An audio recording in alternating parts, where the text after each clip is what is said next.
ಈಗ ಸಂಸದ ಸುಧಾಕರ್ ಅವರು ಒಂದು ಏನು ಯಲಹಂಕ ಕ್ಷೇತ್ರಕ್ಕೂ ಸಂಬಂಧಪಟ್ಟಂಥ ನಾಯಕರು, ಅಲ್ಲೂ ಸಹ ಸೇರಿ ಅವರು ಕೆಲಸ ಮಾಡಬೇಕಾಗ್ತದೆ. ಅವರಲ್ಲಿ ಯಾರೋ ಒಂದು 4 ಜನನ ಸೇರಿಸಿ ಅಲ್ಲೇನೋ ಮಾಡಿದ್ರು ಅಂತಂದರೆ ಅದು ವಿರೋಧಿ ಬಣದ ಜೊತೆ ಸೇರ್ತಿದ್ದಾರಾ, ಇನ್ನೊಂದು ಮಾಡ್ತಿದ್ದಾರಾ, ಯಲಹಂಕದ ರಾಜಕೀಯದ ಬಗ್ಗೆ ನನಗೇನು ಗೊತ್ತಿಲ್ಲ. ಆ ಥರದ್ದೇನಾದರೂ ಇತ್ತಂತಂದರೆ ಈಗ ಅದನ್ನು ವಿಶ್ವಣ್ಣ ಮತ್ತು ಸುಧಾಕರ್ ಅವ್ರು ಕೂತ್ಕೊಂಡು ಬಗೆಹರಿಸ್ಕೊಬೇಕು. ನನ್ನಂಥ ಒಬ್ಬ ಸಾಮಾನ್ಯ ಕಾರ್ಯಕರ್ತ ನಾನು ಯಲಹಂಕದ ರಾಜಕೀಯದ ಬಗ್ಗೆ ನಾನು ಮಾತಾಡೋಷ್ಟು ದೊಡ್ಡವನಲ್ಲ. ಆದರೆ ನಾನೇನು ಹೇಳ್ತೀನಿ, ನಾನು ನನ್ನ ಚಿಕ್ಕಬಳ್ಳಾಪುರಕ್ಕೆ ಸೀಮಿತವಾಗಿ ಮಾತಾಡ್ತಾಯಿದ್ದೀನಿ. ಚಿಕ್ಕಬಳ್ಳಾಪುರ ನನಗೆ ಜಿಲ್ಲಾಧ್ಯಕ್ಷ ಕೊಟ್ಟರು, ನನಗೆ ಇವತ್ತೂ ಗೊತ್ತಿಲ್ಲ, ನನ್ನ ಯಾರೂ ಕರೆದು ಹೇಳಲೂ ಇಲ್ಲ.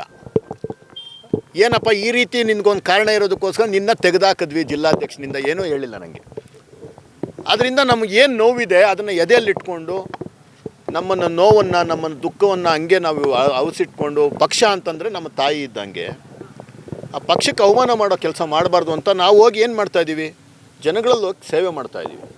ನಾನು ಸೇವೆ ಮಾಡೋದು ನಾಳೆ ಯಾರಾದರೂ ಒಬ್ಬರು ಬಿ ಜೆ ಪಿಯಿಂದ ಬಂದರೆ ಅವ್ರಿಗೆ ಪ್ಲಸ್ ಆಗ್ಬೋದು ರೀ, ನನಗೆ ಆಗಬೇಕು ಅಂತೇನಿಲ್ಲ. ಗೊತ್ತಿಲ್ಲ, ನನಗೂ ಟಿಕೆಟ್ ಸಿಗಬೇಕು ಅಂತ ಆಸೆ, ಏನು ತಪ್ಪೇನಿದೆ? ಪ್ರಜಾಪ್ರಭುತ್ವದಲ್ಲಿ ಎಲ್ಲರೂ ಆಸೆ ಪಡ್ತಾರೆ, ಪ್ರತಿಯೊಬ್ಬರಿಗೂ ಕಂಟೆಸ್ಟ್ ಮಾಡಬೇಕು ಅಂತ ಆಸೆ ಇದೆ.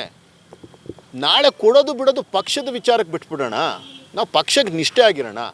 ನಾನು ಸಂಪಾದನೆ ಮಾಡೋ 10 ಓಟೋ ಅಥವಾ 10,000 ಓಟೋ ನಾಳೆ ಯಾರೋ ಒಬ್ಬರು ನಿಂತ್ಕೊತಾರೆ ಅಂತ ಇಟ್ಕೊಳ್ಳಿ. ನಾಳೆ ಸುಧಾಕರ್ ಅವ್ರಿಗೆ ಎಲೆಕ್ಷನಲ್ಲಿ ಟಿಕೆಟ್ ಕೊಟ್ಟರು ಅಂತ ಇಟ್ಕೊಳ್ಳಿ, ನವೀನ್ ಕಿರಣ್ ಅವರು ಕೊಟ್ಟರು ಅಂತ ಇಟ್ಕೊಳ್ಳಿ, ಕೃಷ್ಣಮೂರ್ತಿ ಅವರು ನಮಗೆ ಬೈದರು ಅದು ಇದು ಅಂದರು, ಅವ್ರಿಗೆ ಸಿಕ್ತು ಅಂತ ಇಟ್ಕೊಳ್ಳಿ. ನಾನು ಕೆಲಸ ಮಾಡಿರೋ ಓಟ್ ಅವ್ರಿಗೆ ಹೋಗಲ್ವಾ? ಯಾಕೆ ಈ ರೀತಿ ಸಣ್ಣದಾಗಿ ಯೋಚನೆ ಮಾಡ್ತೀರಾ? ಪಕ್ಷ ಕಟ್ರಪ್ಪ, ಫಸ್ಟ್ ಪಕ್ಷಕ್ಕೆ ಒಂದು ಕಚೇರಿ ಕಟ್ರಿ. ನಿಮ್ಮ ಯೋಗ್ಯತೆಗೆ ದೊಡ್ಡ ಸಾಹುಕಾರರು ನೀವೆಲ್ಲ, ಸ್ವಲ್ಪ ಏನೋ ಚೆಂದಾಗಿಂದ ಹಾಕ್ಕೊಳ್ರಿ. ನಮ್ಮ ಕೈಯಲ್ಲಾಗಿದ್ದು ನಾವು ಏನಾದರೂ ಸಣ್ಣ ಅಳಿಲ್ ಸೇವೆ ಮಾಡ್ತೀವಿ. ಒಂದು ಸೈಟ್ ಹುಡುಕ್ರಿ, ಫಸ್ಟು ಪಕ್ಷದ್ದು ಕಚೇರಿ ಕಟ್ರಿ. ಅಲ್ಲಿ ಯಾವುದೋ ಒಂದು ಬಾಡಿಗೆ ಕಚೇರಿ ಆಯಿತು, ಪಾಪ ಈಗ ಸೀಕಲ್ ರಾಮಚಂದ್ರಗೌಡರು ಕಷ್ಟ ಬಿದ್ದು ಏನೋ ಒಂದು ಮಾಡಿ ಅಲ್ಲಿ ಒಳ್ಳೆ ಜಾಗದಲ್ಲಿ ಈಗ ಮಾಡಿದ್ದಾರೆ. ರಾಮಾಂಜನಪ್ಪನವರು ಅವ್ರ ಕೈಯಲ್ಲಾಗಿದ್ದಂಥದ್ದು ಕೆಲಸದ ಮಾಡಿದ್ದಾರೆ.